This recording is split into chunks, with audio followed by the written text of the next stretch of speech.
Well, you know, Faisal, when Mr. Carney, the new governor of the Bank of England, gave his first television interview to us in this very studio 3 months ago, that was the moment at which we were being told that 7% unemployment would be the moment when they'd start thinking about interest rate rises. It's 7.1% unemployment. Where are we? So they're not going to raise rates anytime soon. And the question really is, how are they going to explain why they're not going to raise interest rates? Because the threshold is likely to be breached within months, possibly even within weeks.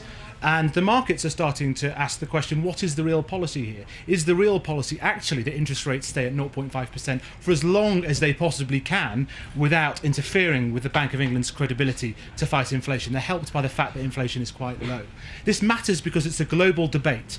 There is confidence returning in a place like this in Davos, and that matters because trillions of dollars, pounds and euros are sat on companies' balance sheets, waiting to be deployed, waiting to be invested, waiting to create jobs.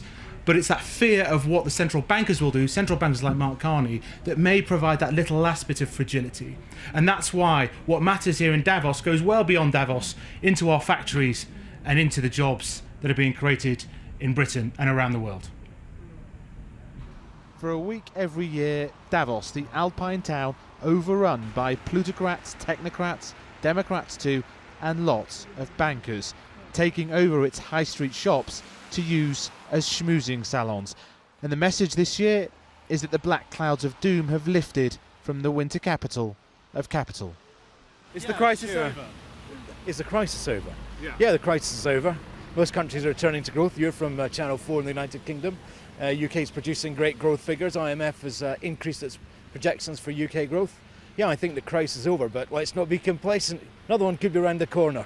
This place now, the crisis is definitely over, but I think there's probably, if one is realistic, financial crises take much more than 5 years to 6 years to wind down, and there will be manifestations of that going forward over the next 5 years. Where they are, one won't know. This whole place is about piles of cash, but there's one pile in particular, the near $3 trillion hoarded by the world's 400 biggest companies, scared by the subprime and Eurozone crises.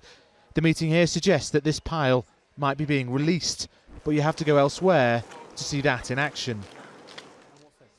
On the way to Davos, one of the world's biggest companies, Siemens, invited me into its UK boardroom. It's a product that drives industrial motors at variable speed. The German company's hosting a UK manufacturing success at this factory near Oxford. Almost all the MRI scanners built here will be exported, and it's just the sort of big-ticket investment item that suggests economic confidence. Siemens sees growing evidence that its big business customers are starting to open their wallets, and the biggest companies are investing to create jobs. We're seeing our customers' greater appetite to invest, so I think the general sense is that it's a good time to start investing a little bit more in our local R&D, local facilities.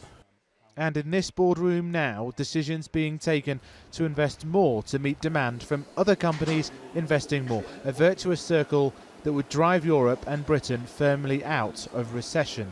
Is the crisis now lifting? Are you spending your own cash on your balance sheet? Are you seeing other big corporations finally having the confidence to spend the cash hoarded on their balance sheet?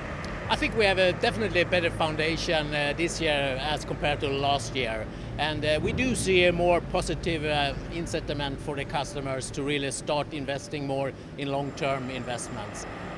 The businessmen and financiers are in more confident mood about those cash piles, including the CEO of Willis, one of the world's largest insurance groups. I think the outlook for people saying now is the time to invest is undoubtedly better than it was a year ago and better than it was 2 years ago. Right?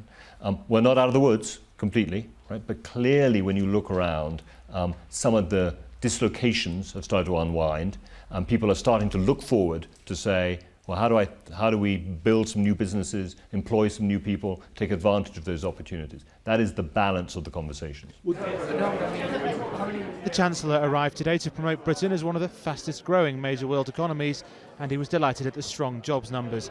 But it is a double-edged sword. The leader of the CBI imploring the Bank of England not to raise interest rates because of strong jobs numbers. This is not the time to push up interest rates. The recovery still needs to lay deeper roots, and the reality is that as unemployment has come down faster than the Bank of England expected, the Bank of England need to allow for that, but not cause it to push up interest rates because of some arbitrary connection with a 7% employment figure.